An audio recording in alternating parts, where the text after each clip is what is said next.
Tonight, my Greek myth lovers, we're venturing into the realm of ancient mythology to uncover the challenges of being Odysseus. Sure, he was clever, had a cool beard, and survived the Trojan War. But what followed? A 10-year detour full of monsters, curses, and really questionable hospitality. We'll drift through his endless obstacles, angry gods, a cyclops with terrible manners, sirens who couldn't take no for an answer, and a crew that couldn't follow basic directions. Poor guy just wanted to go home, but the universe had other plans. So close your eyes, envision the gentle rocking of a boat on the Aegean Sea, and embark on a journey through a story where the hero struggles to overcome obstacles. Could it be that he was Odysseus? Yeah, it sounded epic, but it also kind of sucked. I'd love it if, before we begin, you guys could leave a like and subscribe to the channel, but only if you appreciate my work across multiple projects. Also, please let us know where you're tuning in from and what time it is. Now let's begin.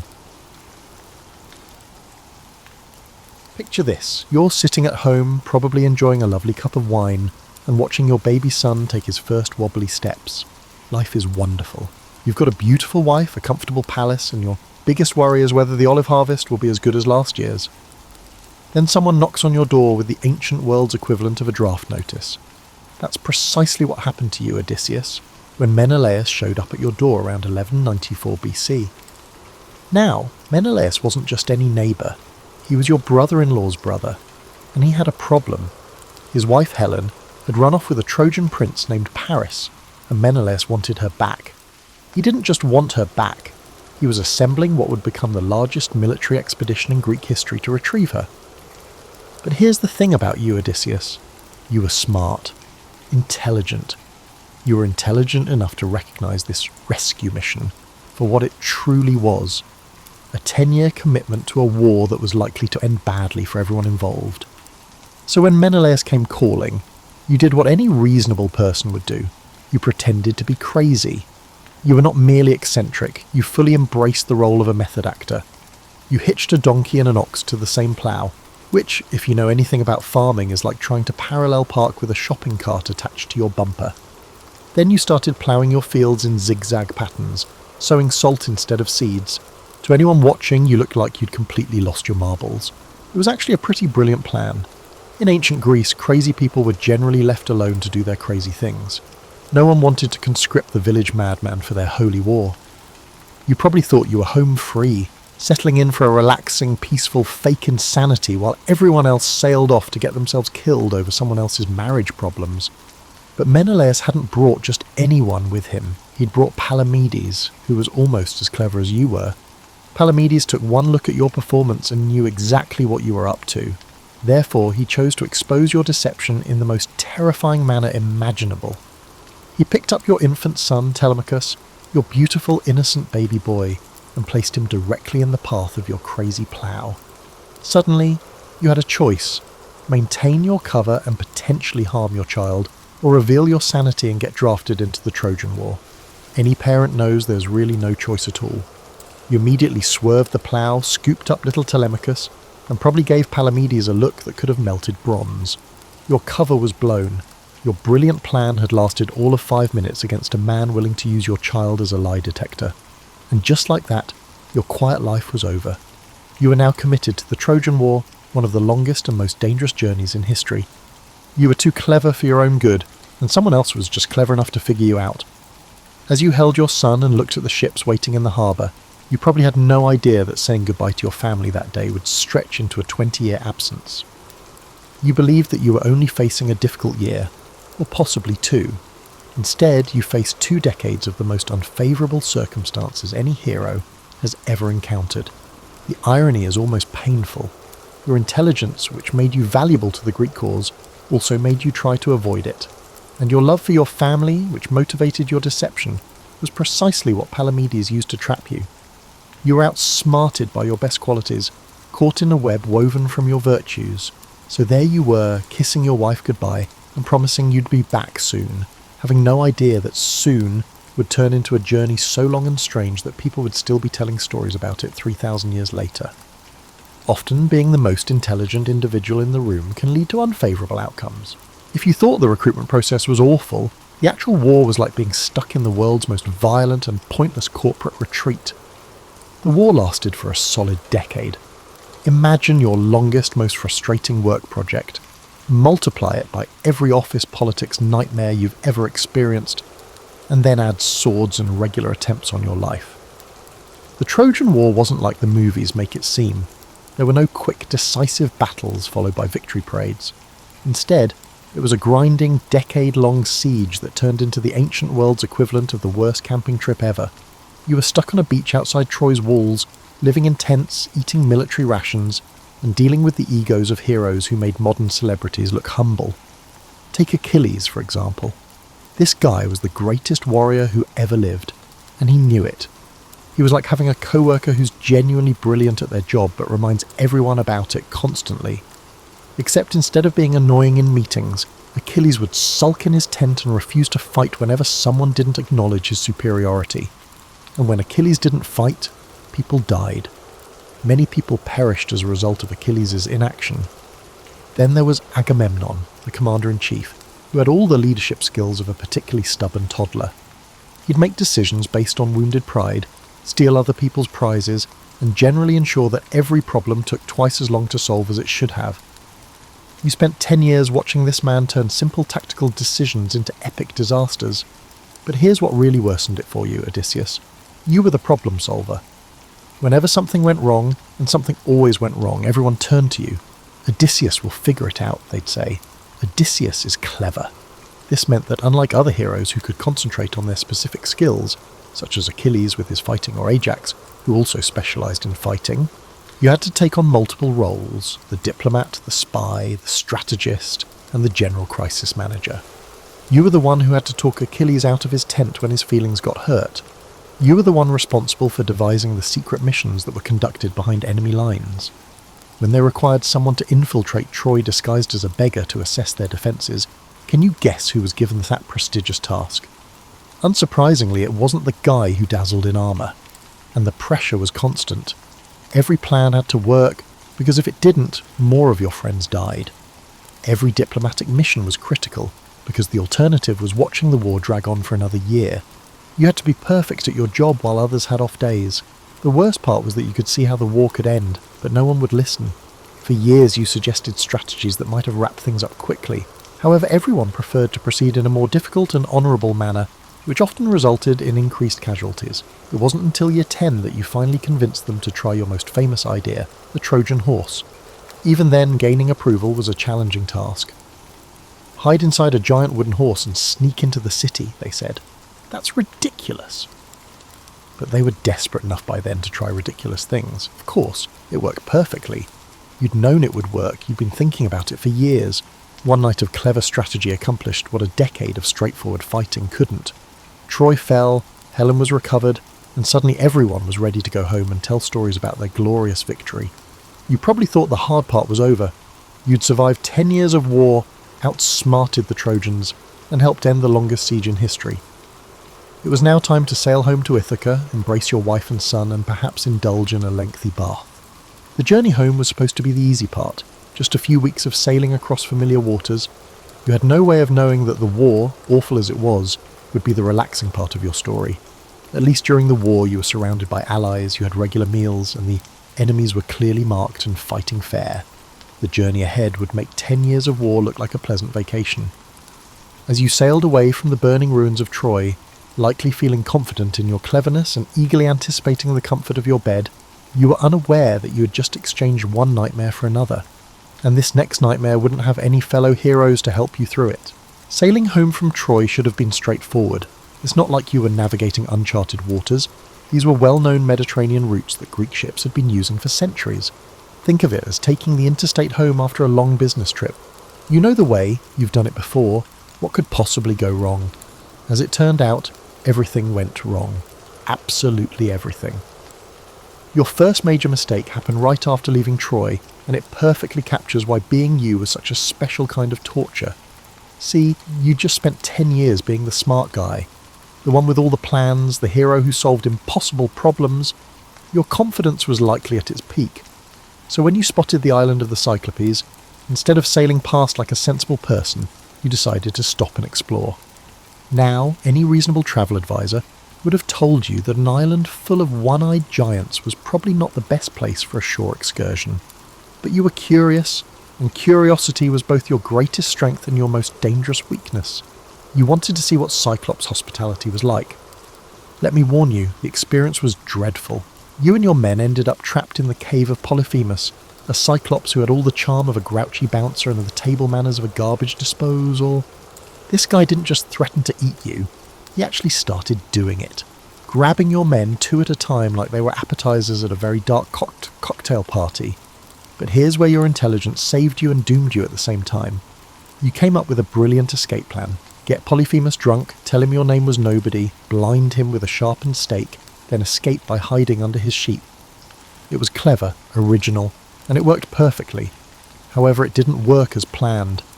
Because as you were sailing away, safe and sound, and probably feeling pretty pleased with yourself, you made the kind of mistake that would haunt you for the next 10 years. Instead of keeping your mouth shut and counting your blessings, you had to turn around and shout your real name at the Cyclops. "I am Odysseus," you yelled across the water. "Son of Laertes, king of Ithaca, remember that name."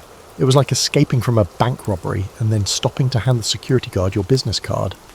Polyphemus, being the son of Poseidon, oh yes, you'd just blinded the sea god's favourite child, immediately called Daddy and asked for revenge. And Poseidon, who controlled every wave between you and home, was more than happy to oblige.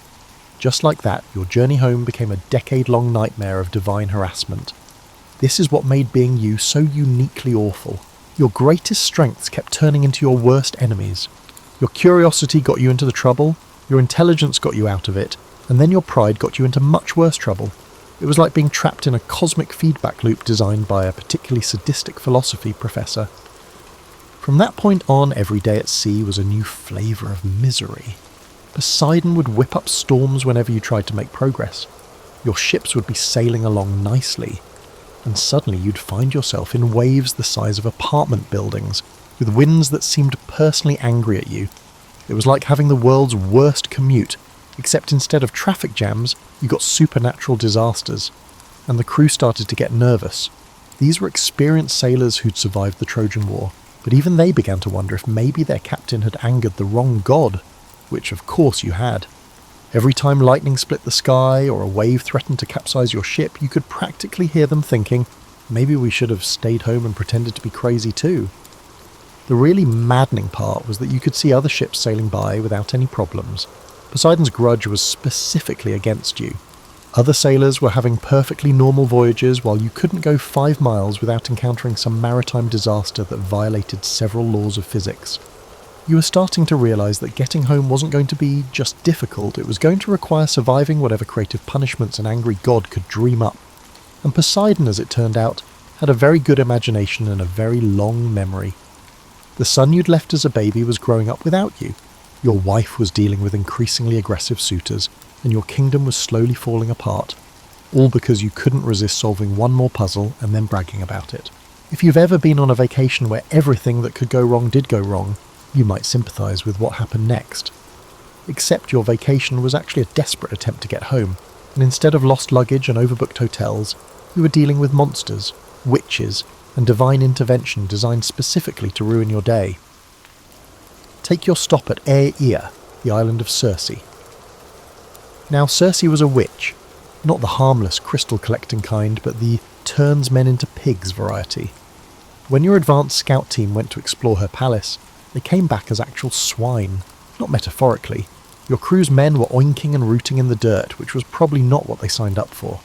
So there you were, faced with another impossible situation that somehow became your responsibility to fix. Everyone looked at you like, well, Odysseus, you're the clever one. How do we turn pigs back into people? It seemed as though this was a common issue that any sane captain should be capable of resolving. Fortunately, or unfortunately, depending on how you look at it, Hermes showed up with a solution, a magical herb called moly that would protect you from Circe's magic. But here's the thing about divine assistance, it always comes with strings attached. Hermes didn't just hand you the herb and wish you luck. Hermes provided you with detailed instructions, essentially instructing you to seduce the witch without allowing her to seduce you back, and to persuade her to assist you instead of transforming you into livestock. This task was like being told to negotiate a business deal with someone who had already demonstrated they preferred to turn negotiating partners into farm animals. The stress level was not insignificant. Amazingly, it worked.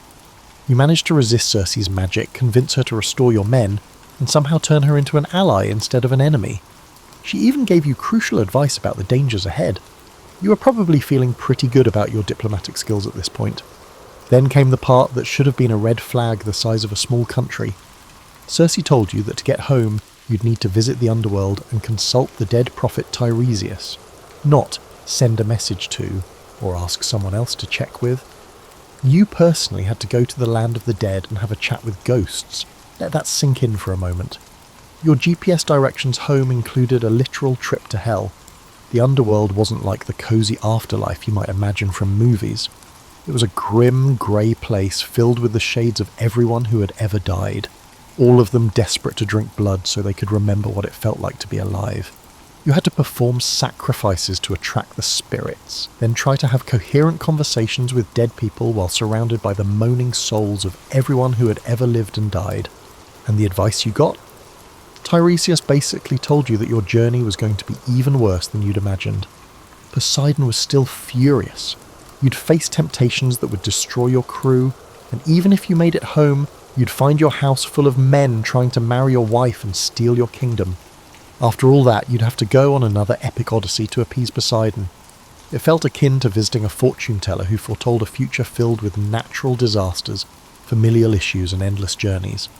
You were still attempting to recuperate from the present natural calamities, familial issues, and unwelcome journeys. But the underworld visit did give you one thing: perspective. You saw the shadows of your fallen comrades from Troy, including Achilles, who uttered a quote that likely encapsulated your entire situation. I'd rather be alive and serving someone else than dead and ruling over all these shadows. Even the greatest hero of your generation was saying that any life, no matter how difficult, was better than being dead. Depending on how you viewed your current situation, it could be both comforting and terrifying. As you sailed away from the underworld, back toward the world of the living, you probably realised that you were only halfway through your trials. Every solution led to new problems, every ally gave you advice that made your journey longer and more dangerous, and every display of cleverness seemed to paint an even bigger target on your back. The dead had confirmed what you were starting to suspect. The problem wasn't just bad luck or divine displeasure. This was a test designed by the universe itself, and the passing grade was somehow surviving long enough to see home again. After your charming vacation in the underworld, you might have thought the worst was behind you. You'd talked to dead people, received prophetic warnings, and survived a literal trip to hell. Surely the path ahead would be relatively straightforward, right? This type of optimism makes your existence a uniquely torturous experience. Next up on your magical mystery tour of Mediterranean misery were the sirens, creatures whose voices were so beautiful and persuasive that they could lure any sailor to crash their ship on the rocks just to get closer to the music. They were like the ancient world's version of a honey trap, except instead of corporate espionage, the stakes were death by shipwreck. Now, most sailors dealt with the sirens by either avoiding their waters entirely or putting wax in their ears and hoping for a better outcome. But you, being you, couldn't resist the intellectual challenge. You wanted to hear the siren's song and survive it. You aspired to be the first individual to encounter this legendary temptation and emerge victorious. So you came up with another one of your elaborate plans. Have your crew tie you to the mast, wax up their ears so they couldn't hear anything, and sail right past the sirens while you listened to their song. You made them promise to keep you tied up until you were safe, no matter how much you begged, pleaded, or threatened. It was actually a pretty brilliant solution to an impossible problem. Classic Odysseus, finding the clever third option that no one else had thought of. The plan worked perfectly, which somehow worsened it. The siren song was everything you'd been told it would be, absolutely irresistible, promising you knowledge and understanding beyond anything mortals were meant to possess.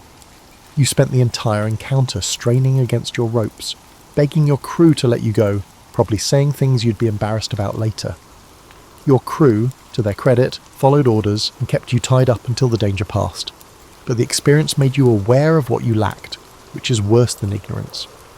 You tasted forbidden knowledge and survived, but the memory of what you couldn't have probably haunted you for years.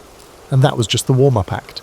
Next came the Strait of Messina, where you had to choose between Scylla and Charybdis, literally the origin of the phrase between a rock and a hard place.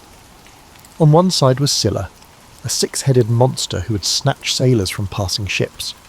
On the other was Charybdis, a massive whirlpool that could suck entire vessels down to the ocean floor. This wasn't a puzzle you could solve with cleverness. It was pure horrible mathematics. Lose 6 men to Scylla, or risk losing everyone to Charybdis. There was no third option, no creative solution, no way to outsmart the situation. You had to choose which of your men would die. You chose Scylla because losing 6 was better than losing everyone. It was the right tactical decision, the logical choice, the option that saved the most lives. It was also the kind of choice that haunts you forever. You had to watch 6 of your companions, men who had followed you through 10 years of war and years of wandering, get snatched away by a monster while you sailed past, unable to save them. This is what made your journey uniquely torturous. It wasn't enough that you faced impossible challenges. You had to make impossible choices. Your intelligence meant you could see all the options, understand all the consequences, and live with the knowledge that every decision came at a cost measured in human lives. However, the universe had not yet finished with you. Your final test came at the island of the sun god, where Helios kept his sacred cattle. Circe had warned you about this place. Whatever you do, don't let your men eat the cattle. It seems simple enough. Avoid consuming the revered cows. How hard could that be? It turned out to be very hard when storms trapped you on the island for weeks, your food supplies ran out and your starving crew looked at those fat, healthy cattle and started doing math of their own. While you were off praying to the gods for help, your men made a choice. Better to risk divine punishment than die of hunger. They killed and ate the sacred cattle. When you returned and smelled the roasting meat, you knew immediately what had happened. Your men had just signed everyone's death warrant, including yours. The sun god demanded justice, and Zeus was happy to provide it in the form of a lightning bolt that destroyed your ship and killed everyone aboard. However, this fate did not extend to you. You suffered by clinging to debris, watching your remaining companions drown, knowing that their deaths were the direct result of following you on this cursed journey. After years of keeping your crew alive through impossible dangers, you'd finally reached a situation where your cleverness couldn't save them, and now you were completely alone, floating in the sea with nothing but your regrets for company. Washing up on Calypso's island might have seemed like good luck at first. After watching your entire crew die and spending days clinging to wreckage in the open ocean, finding yourself on a beautiful tropical paradise with a goddess who wanted to take care of you probably felt like winning the lottery. Calypso was, by all accounts, stunningly beautiful, magically powerful, and completely infatuated with you. She promised you immortality, perpetual youth, and a luxurious life on her idyllic island. All you had to do was give up your obsession with getting home and accept that your old life was over. For most people, this would have been an effortless choice. Your wife hadn't seen you in nearly 20 years. Your son was grown up and didn't really know you. Your kingdom probably assumed that you were dead. Why not begin anew with a goddess who could provide you with everything? But here's what made being you so particularly agonizing. You couldn't stop thinking. You couldn't just accept the easy happiness being offered to you. Your mind kept working, planning, and remembering what you'd lost and what you still hoped to find. So instead of paradise, Calypso's island became a beautiful prison. Every day was the same: perfect weather, incredible scenery, a goddess who wanted to spend time with you, and the growing certainty that you were slowly going insane from homesickness. Calypso couldn't understand why you weren't content. From her perspective, she was offering you the best possible life.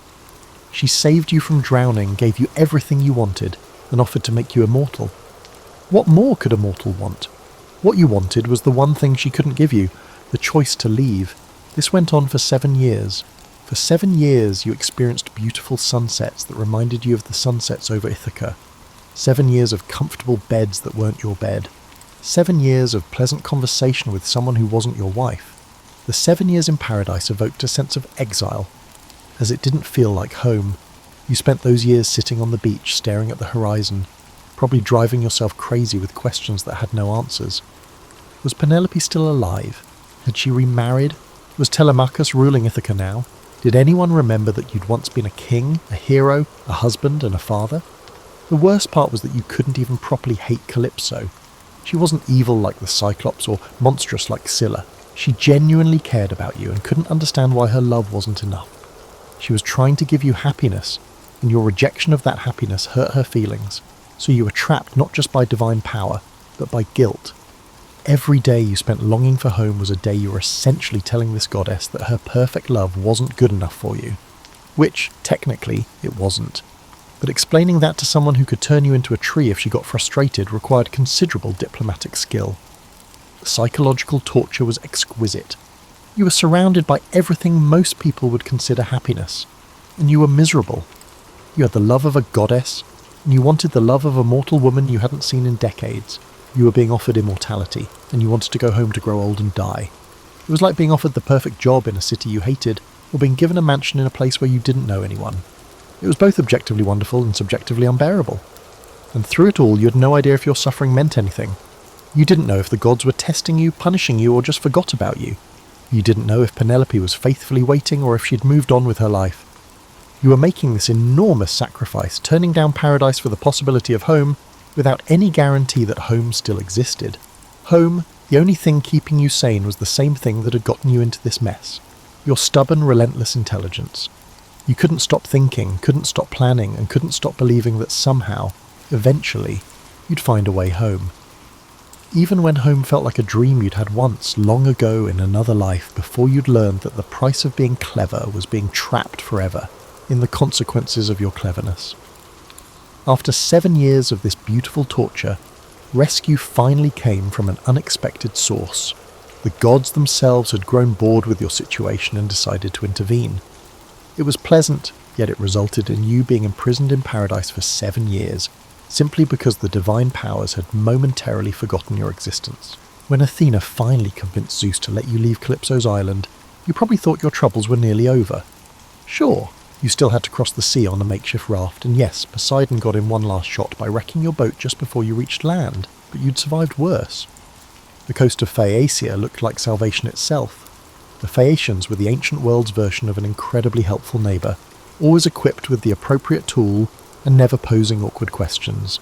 They fed you, listened to your entire story, which took quite a while to tell, gave you gifts, and then provided you with a magic ship that could sail faster than thought itself. Finally, you were returning home in luxury. However, this is where your situation reached peak cruel irony. After 20 years of desperate struggle to return home, you slept through the moment of your actual arrival. The Phaeacians left you and their gifts on Ithaca's beach and sailed away before you woke up. You literally missed your homecoming. When you finally opened your eyes, you didn't even recognize your island. Athena had disguised the landscape to protect you, but for a few horrible moments, you thought the Phaeacians had dumped you in the wrong place. After everything you'd been through, the possibility that you were still lost was almost enough to break your spirit entirely. Once Athena revealed herself and explained the situation, you discovered that your problems were far from over. Your house was full of suitors, 108 men who had moved in, eaten your food, drunk your wine, and spent years pressuring your wife to choose one of them as her new husband. Your son Telemachus was angry and grown, your servants were split between loyal and traitorous, and your kingdom was on the verge of civil war. This wasn't the homecoming you'd imagined during those long years of exile. You dreamed of walking through your own front door, hugging your family, and settling back into peaceful domestic life. Instead, you found yourself planning what amounted to a military operation to reclaim your own home. And you had to do it carefully. These weren't monsters or gods you were dealing with. They were the sons of noble families, men with relatives who would demand justice if they were killed. You couldn't just storm in with your sword swinging. You needed a plan that would eliminate the threat while giving you legal and moral cover for what was essentially going to be a massacre in your own dining room. So you disguised yourself as a beggar, again with the disguises, and spent days infiltrating your own house, gathering intelligence about your enemies while being treated like garbage by men who were stealing your property. You had to watch your servants abuse strangers in your home, listen to the suitors mock your memory, and see how they treated your wife and son. The psychological strain must have been incredible. You were home, finally home, but you couldn't reveal yourself to the people you loved most. You had to watch Penelope's pain without being able to comfort her, see Telemachus's anger without being able to guide him, and observe the destruction of everything you'd built without being able to stop it. Even your reunion with Penelope was complicated. She'd survived 20 years of pressure, threats, and uncertainty by becoming cautious and clever herself. When you finally revealed who you were, she tested you to make sure you were really her husband and not some god or shapeshifter playing a cruel trick. After decades of dealing with deception, she couldn't trust even the man she'd waited for. The final confrontation with the suitors was brutal and effective. With help from Telemachus and a few loyal servants, you killed all 108 men in a single afternoon. It was tactically brilliant and morally justified, but it was also mass murder in your own home. The magnificent hall where you'd once entertained guests was now full of corpses, and even then it wasn't over. The families of the dead suitors wanted revenge, naturally enough. You'd eliminated one threat only to create another. It took divine intervention from Athena to prevent your homecoming from starting a civil war that would have destroyed the kingdom you'd fought so hard to reclaim. After 20 years of being Odysseus the wanderer, the survivor, the clever hero who could overcome any obstacle, you were finally back to being Odysseus, the king, the husband, and the father. But those roles didn't fit quite the same way anymore. You'd changed, your family had changed, and your kingdom had changed. Home was still home, but it wasn't the same home you'd left. The man who once confidently taunted a Cyclops had learned about the cost of intelligence, the burden of survival, and the price of getting what you wish for. You were home, but you were also carrying 20 years of impossible choices, lost friends, and memories that would never quite let you rest. Sometimes the hardest part of any journey isn't reaching your destination, it's figuring out how to live there once you've arrived. After everything you'd been through, that final challenge might have been the most difficult of all, but at least you were finally home. And sometimes, even when home isn't quite what you remembered, it's still exactly where you belong.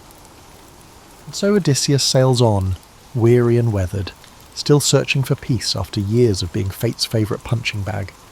Thank you for letting me tell his story tonight. May your night be smoother than any of his journeys, and may your dreams carry you home faster than the winds ever carried him. Sleep well and good night.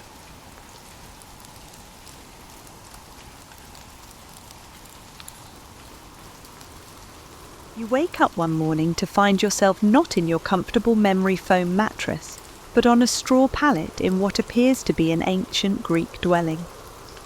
As you stumble to your feet, disoriented and confused, you realise with mounting horror that somehow you've been transported back to the time of Greek mythology. This is not merely ancient Greece, it is the Greece of Greek mythology, where gods walk among mortals and monsters lurk beyond city walls. Your initial reaction might be to grab your smartphone and search for how to get back to the 21st century, but unfortunately, that rectangular portal to all human knowledge is noticeably absent. In fact, your entire morning routine has just become impossible. You are left without a coffee maker, running water, and toilet paper. The day has barely begun, and already survival seems questionable. Without our modern conveniences, most of us would be completely lost. Consider your typical morning. You probably wake up to an alarm on your phone, switch on electric lights, flush a toilet, shower with temperature-controlled water, microwave something for breakfast, and check 3 different apps before even leaving your home. None of these luxuries exist in mythological Greece. Instead, you'd wake to roosters crowing or the natural sunlight. Need to relieve yourself? There's a communal latrine down the street, or perhaps just a designated corner of the courtyard. Feeling hungry? I hope you know how to build a fire without matches or a lighter. And don't even think about popping an aspirin for that stress headache that's undoubtedly forming. Modern pharmaceuticals are millennia away, but the lack of creature comforts is merely the appetizer to your day of mythological misfortune. You'd quickly discover that everyday life involves navigating a complex social hierarchy where your status determines everything from what you can wear to where you can go. People would immediately regard you with suspicion as a mysterious stranger with odd speech patterns and no discernible lineage. "Stranger, which oikos do you hail from?" demands a bearded man in a simple chiton.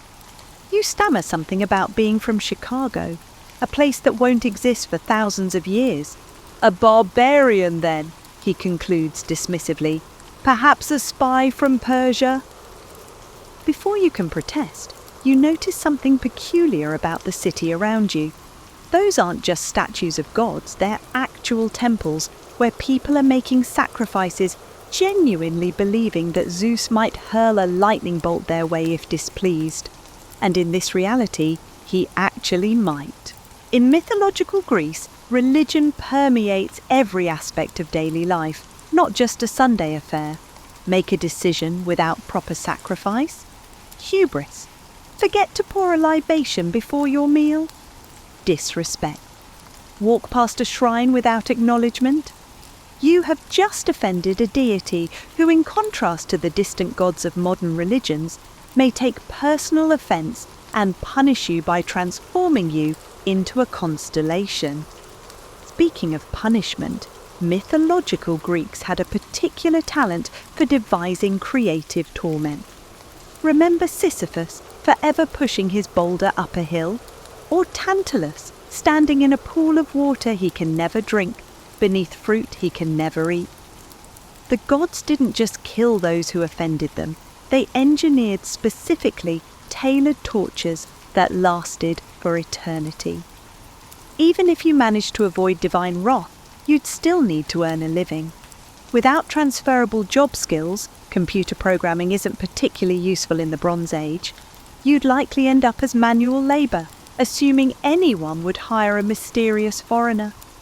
Maybe you'd get lucky and find work at a symposium, serving wine to aristocrats who debate philosophy while reclining on couches. Though as a servant, you'd be expected to remain silent during their profound discussions about the nature of reality. As the sun sets on your first day, you would experience a unique form of exhaustion, unlike anything you've ever experienced before.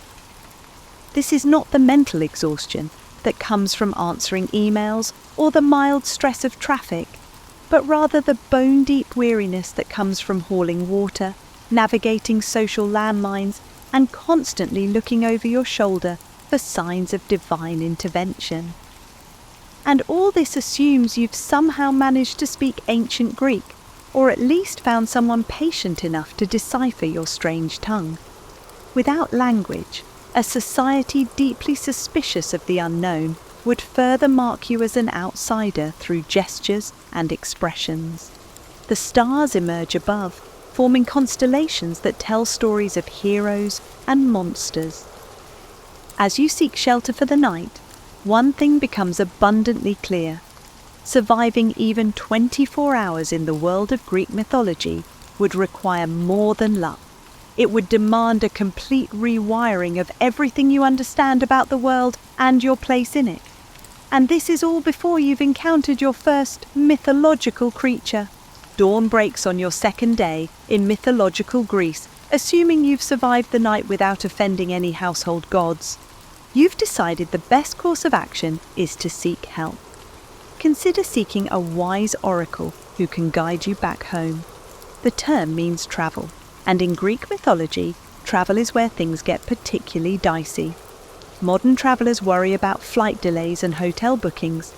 Mythological Greek travellers were concerned about road bandits, territorial nymphs, and the constant possibility that an unassuming elderly person asking for directions could actually be a deity in disguise who was testing their hospitality. I'll just stick to the main road, you think, not realising that even the concept of main road is generous in this era. What passes for highways are dirt paths, frequently washed out by rain or blocked by fallen trees. There is no GPS to guide you, and there is no roadside assistance to contact when problems arise. The distance between Athens and Delphi, about 2.5 hours by modern car, would take you nearly 3 days of walking. But distance is the least of your problems. You've barely left the city boundaries when you hear a shuffling in the underbrush. In our world, the culprit might be a squirrel or a rabbit. Could the culprit be a creature from mythological Greece? The options are significantly more concerning. It could be a satyr, those goat-legged followers of Dionysus, who, contrary to their Disney-fied image, were known for aggressive sexual pursuit and drunken violence. Alternatively, it could be a group of maenads, female devotees of Dionysus, who, in religious ecstasy, have been known to rip men's limbs off with their bare hands. The rustling grows louder, and you quicken your pace. The Greeks had a special category of horror for the wilderness, viewing it as the domain of Pan, whose name gives us the word panic, that sudden, irrational fear that grips travellers in desolate places. And we haven't even started on the proper monsters yet. Remember that most Greek heroes were demigods with divine parentage and supernatural abilities. Heracles had strength beyond mortal capacity. Perseus had divine weapons and guidance. Odysseus had exceptional cunning and the occasional divine intervention. You, on the other hand, have none of these advantages when confronting mythological beasts. Consider the seemingly mundane act of crossing a river. In our world, you'd look for a bridge or a shallow ford. In mythological Greece, that river might be home to a naiad who takes offence at your intrusion. Or worse, you could encounter the Achelous, a river god capable of shape-shifting from bull to serpent to man. Even the landscape itself might be a transformed being with a grudge. That mountain in the distance? Perhaps the gods have imprisoned a giant. Is there an echo in the valley? A nymph is cursed to repeat the last words that she hears. The Greeks understood their world as alive and sentient in ways we've long forgotten. But let's say you're exceptionally lucky. You've avoided hostile wildlife, navigated the supernatural landscape, and now find yourself approaching what appears to be a normal cave where you might shelter for the night. Before entering, you might want to ask some questions. Does this cave belong to someone? In mythological Greece, the answer is almost certainly yes, and the owner might not be human. Is it the den of the Nemean lion with its impenetrable hide? Perhaps it's the workshop of the Cyclopes, those one-eyed giants who forge Zeus's thunderbolts, or maybe, if you're spectacularly unfortunate, it's an entrance to the underworld itself, guarded by Cerberus, the three-headed hound. Even if the cave proves temporarily safe, sleep brings its dangers. Dreams weren't just subconscious ramblings to the ancient Greeks, but messages from the gods or prophecies of things to come. A vivid nightmare might not just disturb your sleep. It could be Morpheus, god of dreams, delivering a divine warning or command. And we would be remiss not to mention one of Greek mythology's most persistent dangers, metamorphosis. The gods transformed humans with alarming regularity and for increasingly petty reasons. Arachne became a spider for boasting about her weaving. Echo became a disembodied voice for talking too much. Narcissus became a flower for being self-absorbed. Did you happen to compliment your reflection in that stream you passed? Hubris, did you pluck some reeds to make a shelter? You might have encountered transformed nymphs. Did you hunt successfully and fail to offer thanks to Artemis? Expect vengeance from the goddess of the hunt. In mythological Greece, the line between people, animals, plants, and geographical features was remarkably fluid.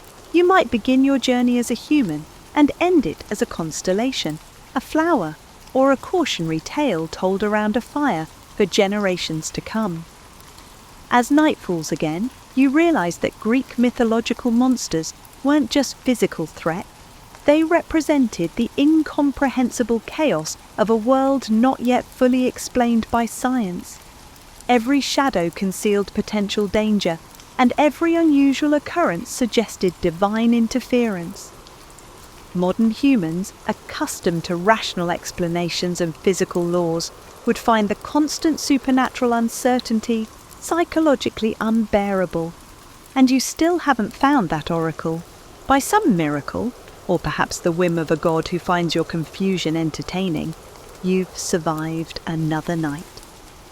As you persist in your search for a path home, it's crucial to confront the enduring obstacles, the Olympian gods.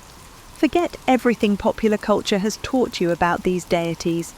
They're not wise mentors dispensing guidance, nor are they distant cosmic forces. Greek gods are essentially superpowered aristocrats with impulse control issues, immortal, temperamental beings whose moods dictate the fate of nations. Let's imagine you've decided to pray for divine assistance. The process isn't as simple as clasping your hands and whispering a heartfelt plea. Greek prayer was transactional. Sacrifices, libations, and precisely worded vows were required. The gods expected proper protocol and offerings commensurate with your request. Come empty-handed, and you might as well not bother. Or worse, you might offend. But which god should I petition, you wonder? This question alone could determine your survival. Choose poorly, and you might inadvertently step into divine rivalries thousands of years in the making. Need safe passage across the sea? Poseidon seems the obvious choice. But what if you're unknowingly carrying a token of Athena, who maintains a bitter feud with the sea god dating back to their competition for patronage of Athens? Your prayer to Poseidon might register as an insult coming from someone bearing his rival's symbol. The gods' interconnected relationships formed a complex web that even lifelong devotees struggle to navigate.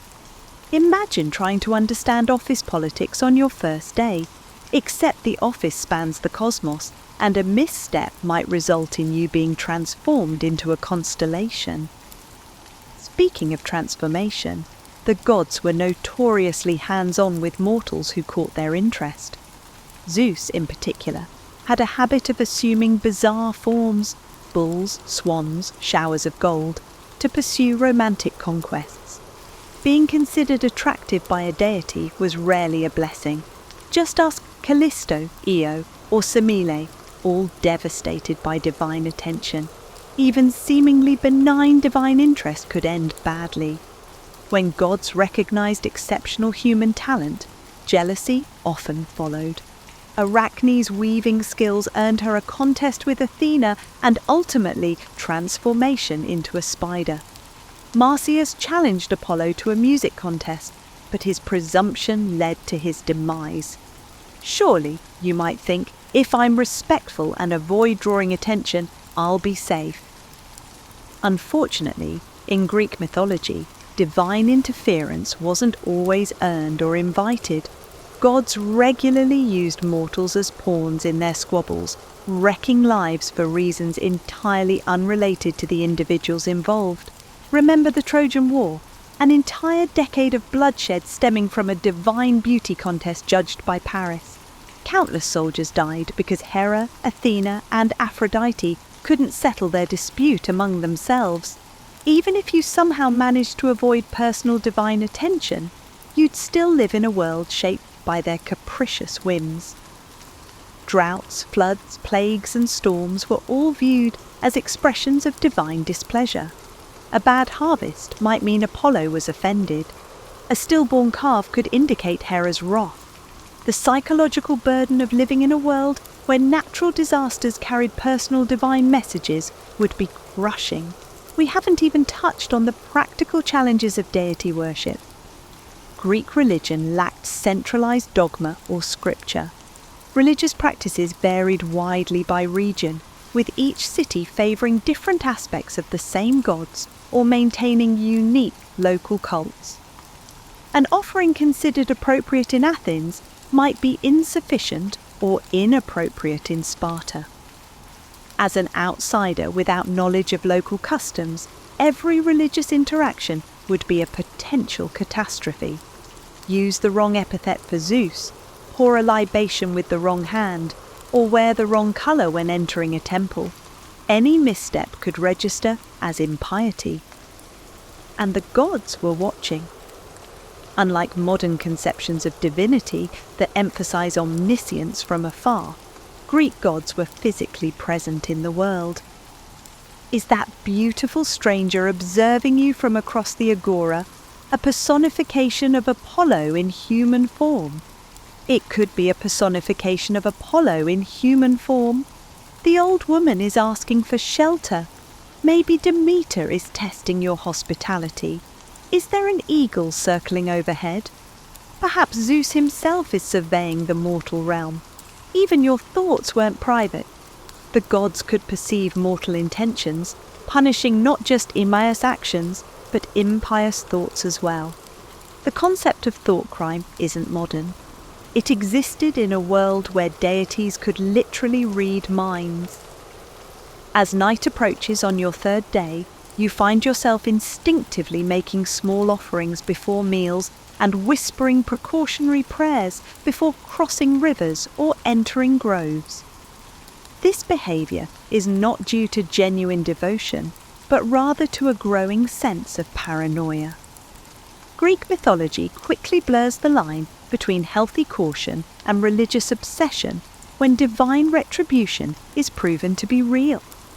You've begun to understand that in this world, the gods aren't metaphors or distant moral authorities, they're part of the ecosystem. Their power is immediate, their presence constant, and their favour essential, yet impossible to secure permanently. And as you settle down for another restless night under stars that might literally be transformed heroes and maidens, you realise you've only just begun to grasp the psychological reality of living in a universe where the divine is simultaneously intimate and incomprehensible. You've managed to avoid divine wrath and mythological monsters thus far, but now you're faced with a more mundane, yet equally dangerous aspect of ancient Greek life. You've fallen ill. Perhaps it's the unfamiliar food, the physical stress of constant travel, or simply exposure to historical pathogens your modern immune system has never encountered. In the 21st century, you'd reach for over-the-counter medications or visit a doctor. In mythological Greece, healing is an uncertain blend of practical herbalism, religious ritual, and what we can only describe as magical thinking. Your first instinct might be to seek a physician, a follower of Asclepius, the god of medicine. Good luck finding one. Formal medical practitioners were rare and typically served wealthy households or military campaigns. The average person relied on folk remedies passed through generations, often administered by the eldest woman in the household. Let's say you're fortunate enough to find a physician. Prepare yourself for treatment methods that would horrify modern medical professionals. The Hippocratic corpus, the foundation of Greek medicine, was revolutionary for its time, but built on a fundamentally flawed understanding of human physiology. Greek physicians believed health depended on the balance of 4 bodily humours: blood, phlegm, yellow bile, and black bile. Feel feverish? Clearly you have an excess of blood, requiring phlebotomy, bloodletting, to restore balance. The physician would cheerfully slice open your vein and drain a concerning amount of your vital fluid into a bowl, potentially introducing infection through non-sterile instruments. Perhaps your illness manifests with digestive distress. What's the traditional Greek remedy? The traditional Greek remedy involves aggressive purging using emetics and laxatives, some of which are so potent that they could potentially lead to dangerous dehydration. Hellebore, a common purgative, contains cardiac glycosides that can induce heart failure in excessive doses. But surely, you protest, they must have had some effective treatments. Occasionally, yes. Greek medicine included some herbal remedies with genuine medicinal properties. Willow bark, containing salicin similar to aspirin, was used for pain relief. Garlic demonstrated antibiotic properties. Honey, applied topically, helped prevent wound infection. However, these effective treatments were embedded within a broader framework of ineffective or actively harmful practices. You might treat that wound with honey, but it would also contain unwashed wool that harbours tetanus spores. You might treat your headache with willow bark tea, but you could also use cupping or trepanation, drilling holes in your skull to release trapped humours. Surgeons performed surgery, but the only anaesthesia available was strong wine or opium preparations. Surgeons had no concept of germ theory. the idea that invisible organisms cause infection wouldn't emerge for over 2,000 years. Surgical instruments were cleaned for aesthetic reasons, not sterilised. Infection after surgery was almost a given. Beyond these practical limitations, Greek medical theory was inseparable from religious belief. Illness was frequently attributed to divine displeasure, requiring spiritual intervention alongside physical treatment. A physician might prescribe both herbal remedies and sacrifices to Apollo or Asclepius. For serious ailments, sufferers would undergo incubation, sleeping within a temple of Asclepius, hoping the god would provide healing or treatment instructions through dreams. Imagine being deathly ill, dragged to a temple and told your recovery depends on correctly interpreting a fever dream. Women's medicine was particularly problematic.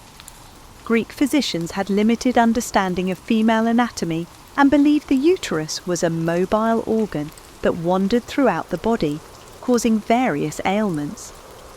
This wandering womb theory led to treatments ranging from the ineffective aromatic fumigations to lure the womb back into position, to the dangerous physical manipulation of internal organs.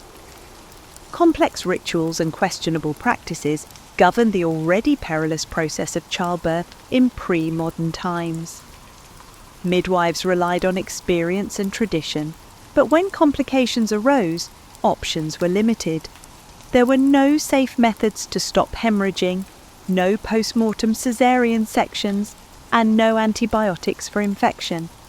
Mental illness received similar treatment, a combination of physical interventions based on humour theory and religious rituals addressing potential divine causes. Depression might be treated with hellebore to purge black bile, the humour believed responsible for melancholy. People could attribute psychosis to divine possession and treat it through exorcism-like ceremonies. Even if you avoided serious illness, dental problems would eventually emerge. Toothache, your options include clove oil, somewhat effective, extraction without anaesthesia, or cauterization of the gums with hot metal instruments. Tooth replacement meant animal teeth or carved bone tied to existing teeth with gold wire, functional but prone to infection. The absence of spectacles would make age-related vision changes debilitating. Cataracts would be treated by physically pushing the clouded lens aside with a needle inserted into the eye, without anaesthesia or antiseptic. By evening, your illness has worsened. In desperation, you might turn to more esoteric healing traditions, mystery cults promising divine intervention, or village wise women with generations of herbal knowledge. Some of these alternative practitioners might actually possess effective remedies passed down through observation and experience, untainted by formalized but flawed medical theory. As you drift into feverish sleep, surrounded by well-meaning locals administering questionable concoctions and muttering prayers to healing deities, one thing becomes painfully clear. In mythological Greece, surviving illness required as much luck as treatment. The line between medicine and superstition was not merely blurred, it often didn't exist at all. After narrowly surviving your illness, more through luck than ancient medical intervention, you've been invited to a symposium, a Greek drinking party combined with intellectual conversation. Finally, something enjoyable in this mythological nightmare. Or so you think. Modern dinner parties involve casual conversation over a meal, perhaps with some wine and music. A Greek symposium was a highly structured social event with rigid protocols, potential political implications, and ever-present divine oversight. One wrong move could destroy your social standing, or worse, earn you a powerful enemy. Let's start with the basics. You won't be bringing a bottle of wine as a hostess gift.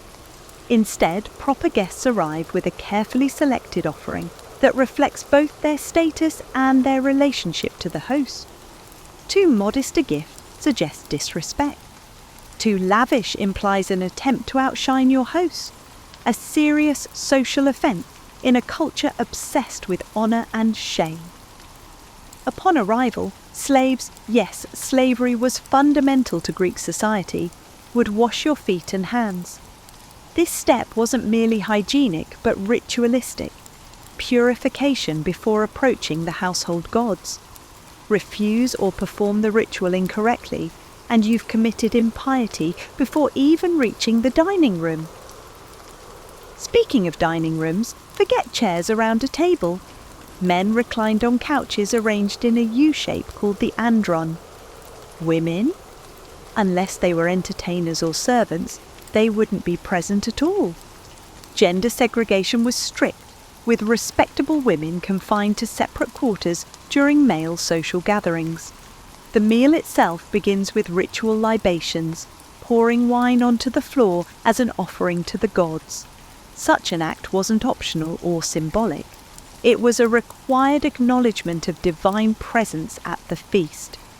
The order matters too.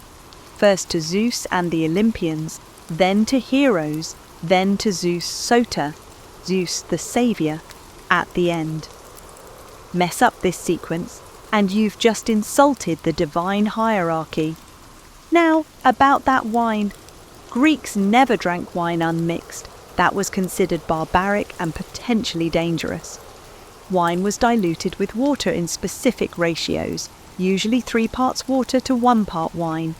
The symposiarch, master of the symposium, determined the mixing ratio for the evening, and guests were expected to maintain the same level of intoxication. Drinking more or less than others could be interpreted as either self-indulgence or criticism of the host's provisions. The food itself would challenge your modern palate.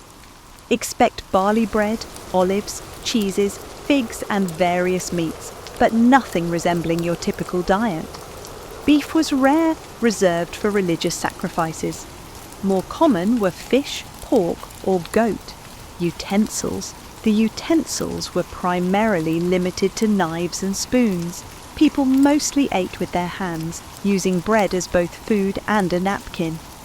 After the meal comes the true purpose of the symposium, structured drinking and conversation.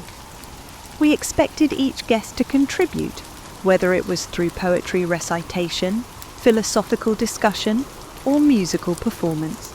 Having nothing to offer would mark you as uneducated and unworthy of inclusion. Conversation topics weren't random, but often predetermined by the host, frequently touching on politics, philosophy, or current events. Your modern perspectives would be alien and potentially offensive. Express democratic ideals in oligarchic Sparta? You might not leave alive. Question the gods' existence in pious Athens? That's how Socrates ended up drinking hemlock. Even humour followed strict codes. Witty banter was expected, but mockery had boundaries. Joke about someone's physical appearance? Acceptable? Question their courage in battle or their family's honour? You've just initiated a blood feud. Entertainment would be provided by hired performers, musicians, dancers, and often courtesans called hetairae. These women were more educated than most Greek wives, trained in conversation and artistic skills alongside sexual ones. Your modern attitudes toward gender equality could emerge inappropriately here, marking you as either naive or subversive. As wine flows more freely, the symposium might devolve into a komos, a drunken procession through the streets. These weren't harmless pub crawls, but potential venues for political demonstration, ritual observance, or violence. During a komos, normal social constraints loosened, but divine oversight remained. Misbehaviour might offend not just your host, but Dionysus himself. Throughout the evening, you'd navigate a minefield of social cues with no guidebook. Which couch position indicates higher status?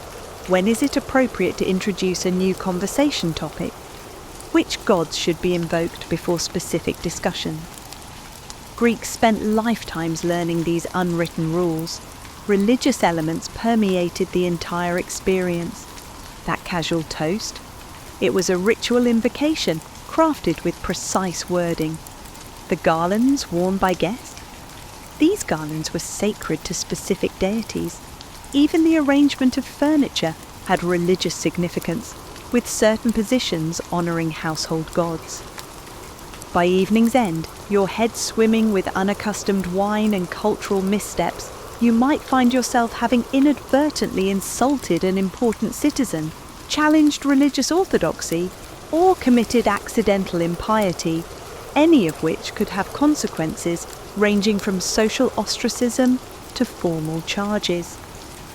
As you stumble back to your lodgings, hopefully remembering to make a final libation to ward off wine's negative effect, you realise that even leisure in mythological Greece was a high-stakes performance with both social and divine audiences judging your every move.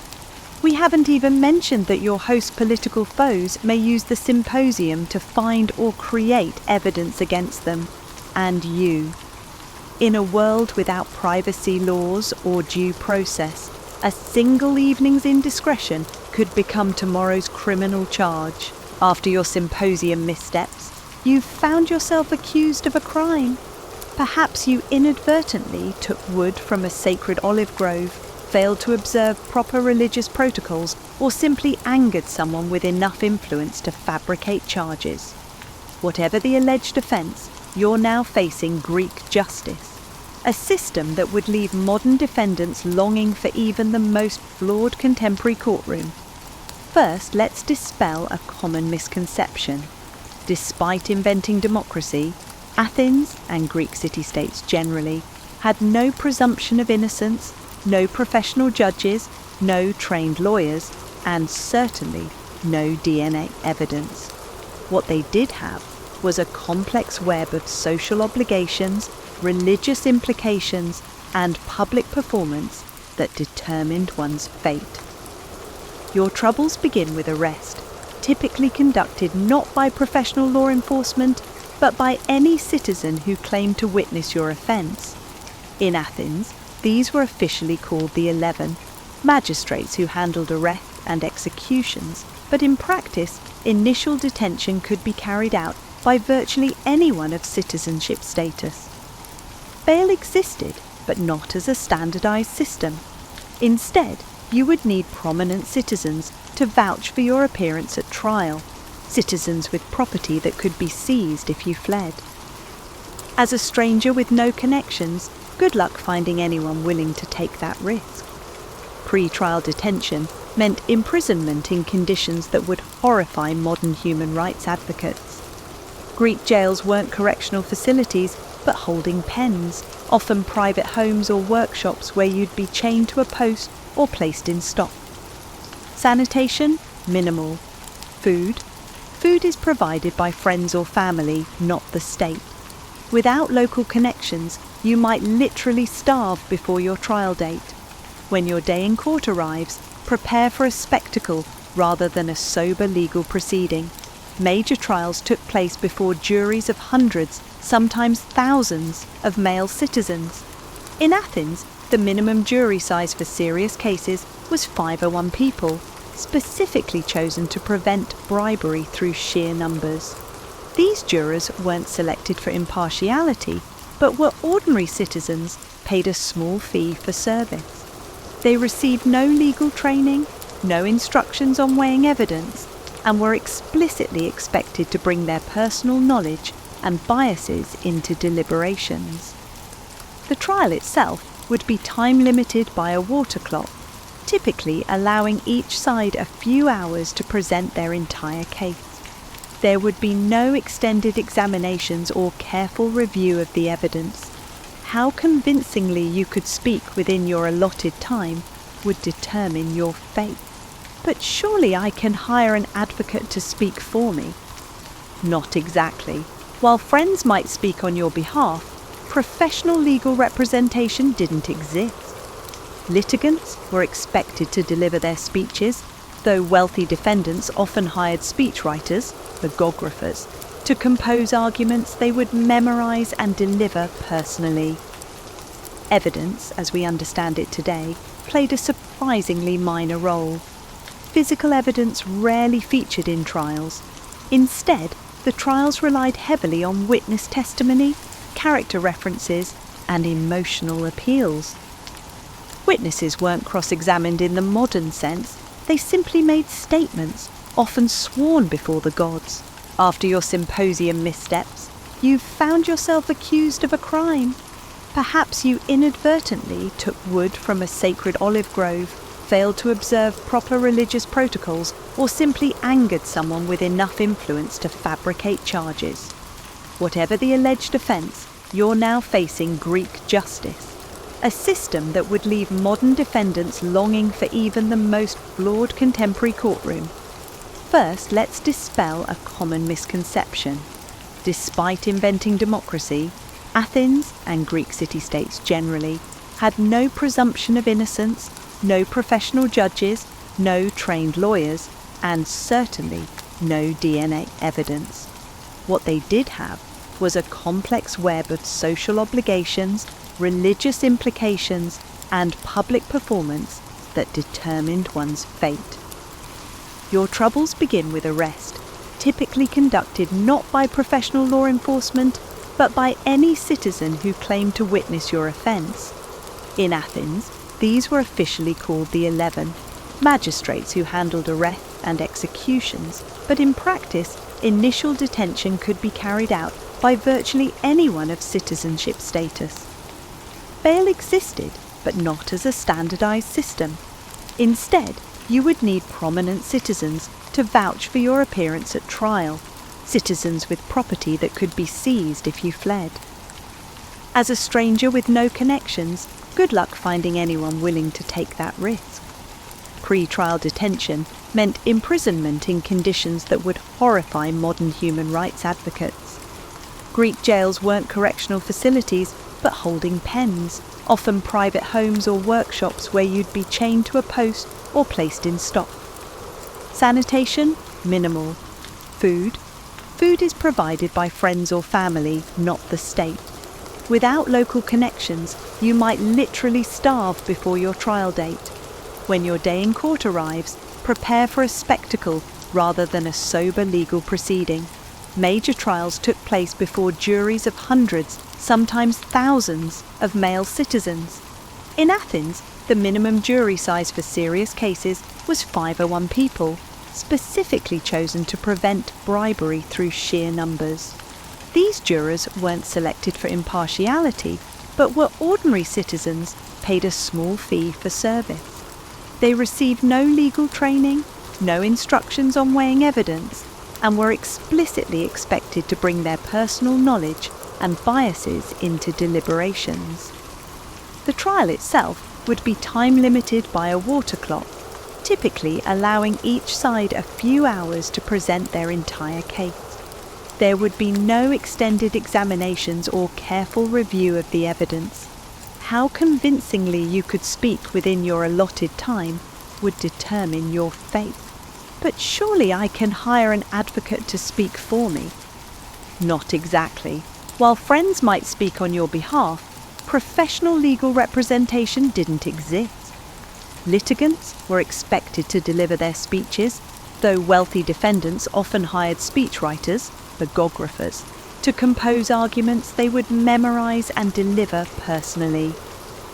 Evidence, as we understand it today, played a surprisingly minor role. Physical evidence rarely featured in trials.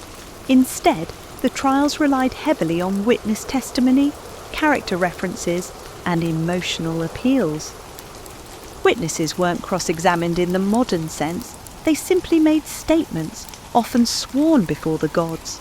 After narrowly escaping legal troubles, perhaps through divine intervention, the gods do occasionally take pity on mortals.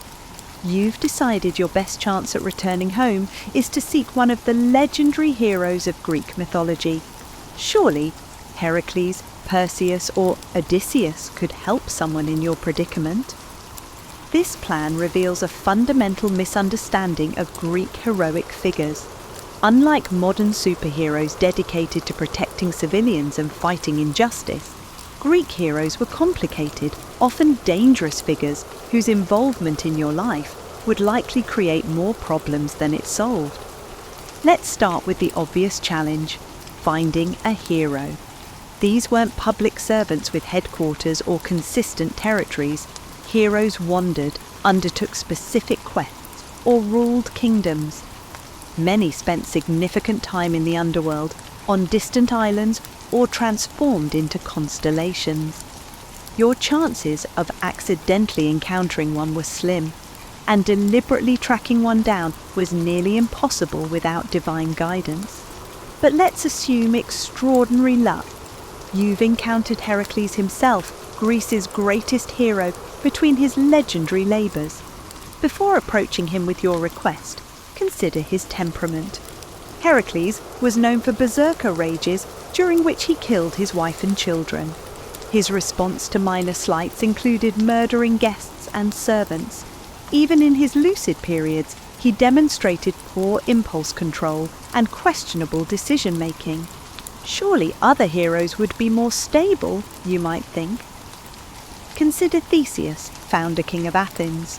While more politically savvy than Heracles, he abandoned Ariadne on Naxos after she helped him defeat the Minotaur, attempted to abduct Helen when she was just a child, and participated in an ill-fated attempt to kidnap Persephone from the underworld. His judgment regarding personal relationships was catastrophically poor. What can we say about Odysseus, who is renowned for his intelligence? Beyond his decade-long inability to navigate home, albeit with divine interference, his leadership resulted in the complete loss of his crew. His problem-solving typically involved deception, often creating long-term enemies. His cleverness served his self-interest, not the welfare of strangers. The fundamental issue is that Greek heroes weren't defined by altruism, but by their extraordinary abilities, divine parentage, and the magnitude of their accomplishments. Moral character was secondary at best. These were individuals of extreme capabilities and equally extreme flaws, operating in a value system where glory outranked compassion. Even if you found a sympathetic hero willing to help, their assistance would come with significant complications. First, heroes attracted divine attention, both positive and negative. Aligning yourself with Heracles meant navigating Hera's hatred for her husband's illegitimate son. Seeking help from Perseus entangled you with the complicated politics of Zeus, Athena, and Hermes. Heroes rarely operated without divine sponsorship, and those divine patrons had their agendas that rarely prioritized the well-being of mortal tagalongs. Second, heroes accumulated enemies proportional to their accomplishments. Travel with Jason, and you'd face not just the dangers he overcame, but the vengeance of those he wronged. Remember Medea? Jason abandoned Medea after she helped him secure the Golden Fleece, killing her own brother in the process. Her revenge decimated everyone around him. Proximity to heroes meant proximity to the collateral damage of their choices. Third, the heroic lifestyle was inherently perilous. Modern adventure movies edit out the monotony, discomfort, and constant danger of mythological quests. The monotony, discomfort, and constant danger of mythological quests are often overlooked. They were forced to trudge through hostile territories with minimal supplies. They found themselves sleeping in caves or forests that were inhabited by creatures specifically designed by the gods to kill mortals. The attrition rate for hero companions was quite concerning. Consider the mortality statistics for Odysseus's crew or the Argonauts. But perhaps the most fundamental misunderstanding in your hero-seeking plan is the assumption that these legendary figures would recognize your predicament as worthy of their attention. Heroes undertook quests that enhanced their glory, fulfilled divine mandates, or secured political power. Helping a confused time traveller find their way home offered none of these incentives. The concept of heroism itself differed dramatically in mythological Greece. Modern heroism emphasizes self-sacrifice for others and moral righteousness. Greek heroism centered on arete, excellence and the pursuit of glory. Achilles was considered the greatest hero of the Trojan War, despite actions we would consider war crimes by modern standards. His battlefield prowess outweighed his moral failings. After narrowly escaping legal troubles, perhaps through divine intervention, the gods do occasionally take pity on mortals. You've decided your best chance at returning home is to seek one of the legendary heroes of Greek mythology. Surely, Heracles, Perseus, or Odysseus could help someone in your predicament. This plan reveals a fundamental misunderstanding of Greek heroic figures. Unlike modern superheroes dedicated to protecting civilians and fighting injustice, Greek heroes were complicated, often dangerous figures whose involvement in your life would likely create more problems than it solved. Let's start with the obvious challenge: finding a hero. These weren't public servants with headquarters or consistent territories. Heroes wandered, undertook specific quests, or ruled kingdoms. Many spent significant time in the underworld, on distant islands, or transformed into constellations. Your chances of accidentally encountering one were slim, and deliberately tracking one down was nearly impossible without divine guidance. But let's assume extraordinary luck. You've encountered Heracles himself, Greece's greatest hero, between his legendary labours. Before approaching him with your request, consider his temperament. Heracles was known for berserker rages during which he killed his wife and children.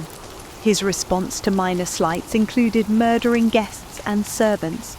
Even in his lucid periods, he demonstrated poor impulse control and questionable decision-making. Surely other heroes would be more stable, you might think. Consider Theseus, founder king of Athens. While more politically savvy than Heracles, he abandoned Ariadne on Naxos after she helped him defeat the Minotaur, attempted to abduct Helen when she was just a child, and participated in an ill-fated attempt to kidnap Persephone from the underworld. His judgment regarding personal relationships was catastrophically poor. What can we say about Odysseus, who is renowned for his intelligence? Beyond his decade-long inability to navigate home, albeit with divine interference, his leadership resulted in the complete loss of his crew.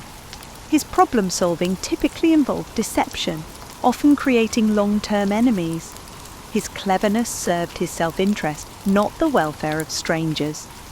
The fundamental issue is that Greek heroes weren't defined by altruism, but by their extraordinary abilities, divine parentage, and the magnitude of their accomplishments. Moral character was secondary at best. These were individuals of extreme capabilities and equally extreme flaws, operating in a value system where glory outranked compassion. Even if you found a sympathetic hero willing to help, their assistance would come with significant complications. First, heroes attracted divine attention, both positive and negative. Aligning yourself with Heracles meant navigating Hera's hatred for her husband's illegitimate son. Seeking help from Perseus entangled you with the complicated politics of Zeus, Athena, and Hermes. Heroes rarely operated without divine sponsorship, and those divine patrons had their agendas that rarely prioritized the well-being of mortal tagalongs. Second, heroes accumulated enemies proportional to their accomplishments. Travel with Jason, and you'd face not just the dangers he overcame, but the vengeance of those he wronged. Remember Medea? Jason abandoned Medea after she helped him secure the Golden Fleece, killing her own brother in the process. Her revenge decimated everyone around him. Proximity to heroes meant proximity to the collateral damage of their choices. Third, the heroic lifestyle was inherently perilous. Modern adventure movies edit out the monotony, discomfort, and constant danger of mythological quests. The monotony, discomfort, and constant danger of mythological quests are often overlooked. They were forced to trudge through hostile territories with minimal supplies. They found themselves sleeping in caves or forests that were inhabited by creatures specifically designed by the gods to kill mortals. The attrition rate for hero companions was quite concerning. Consider the mortality statistics for Odysseus's crew or the Argonauts. But perhaps the most fundamental misunderstanding in your hero-seeking plan is the assumption that these legendary figures would recognize your predicament as worthy of their attention. Heroes undertook quests that enhanced their glory, fulfilled divine mandates, or secured political power. Helping a confused time traveller find their way home offered none of these incentives. The concept of heroism itself differed dramatically in mythological Greece. Modern heroism emphasizes self-sacrifice for others and moral righteousness. Greek heroism centered on arete, excellence and the pursuit of glory. Achilles was considered the greatest hero of the Trojan War, despite actions we would consider war crimes by modern standards. His battlefield prowess outweighed his moral failings. The gods, monsters and heroes of Greek mythology weren't just entertainment, but attempts to make sense of a chaotic world. We may have replaced divine explanations with scientific ones, religious rituals with institutional procedures, and heroic individuals with collaborative systems. But the fundamental questions remain. How do we survive in an often hostile universe? How do we live meaningfully in the shadow of mortality? How do we balance individual excellence against collective welfare? These questions transcend time, whether contemplated beside an ancient hearth or in a modern living room. The discomfort you'd feel in mythological Greece stems not just from the physical dangers and absent conveniences, but from encountering these existential questions without the buffers and distractions of modern life. So as you settle into what might be your last night in this mythological landscape, watching constellations that tell stories of heroes, monsters, and divine justice, perhaps you've gained something valuable despite your tribulations. A visceral understanding of how far humanity has come, how much we've tamed our environment and systematized our society, and yet how similar our fundamental concerns remain to those of our ancestors who first looked up at Orion's belt and imagined a hero in the stars. Would you survive in Greek mythology times? Most likely, you wouldn't make it past the first day. But in contemplating why, you've engaged with the same human questions that gave birth to these enduring stories, and that might be worth the journey, even if you never find your way home.